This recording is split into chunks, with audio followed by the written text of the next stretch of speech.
السلام علیکم ورحمۃ اللہ وبرکاتہ۔ Welcome to Islamic minutes. آج کا ہمارا ٹاپک اس بات پر ہے کہ کافروں کو اسلام کی دعوت دینا یہ کام انبیاء کا مشن ہے، یہ اللہ تعالیٰ کا حکم ہے، اور یہ مسلمانوں کی ذمہ داریوں میں سے ایک عظیم ذمہ داری ہے۔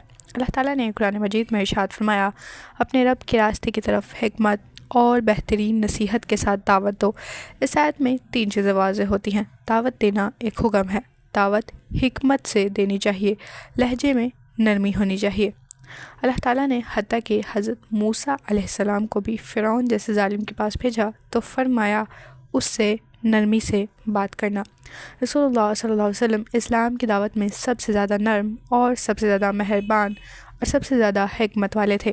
نبی کریم صلی اللہ علیہ وسلم نے فرمایا، آسانی کرو، سختی نہ کرو، خوشخبری دو، نفرت نہ دلاؤ۔ یہ اصول دعوت کا بنیادی حصہ ہے۔ اللہ کے نبی صلی اللہ علیہ وسلم نے فرمایا، اچھا اخلاق نیکی کو مکمل کر دیتا ہے۔ اسلام میں غیر مسلموں کے ساتھ بہترین اخلاق دکھانے کا حکم ہے۔ دعوت صرف باتوں کا نام نہیں بلکہ اپنے کردار سے اسلام کو دکھانے کا نام ہے۔ نبی کریم صلی اللہ علیہ وسلم نے کفار کو کیسے دعوت دی؟ آپ دشمنوں کو بھی نفرت سے نہیں بلکہ محبت، حکمت اور عظمت کردار سے دعوت دیتے تھے۔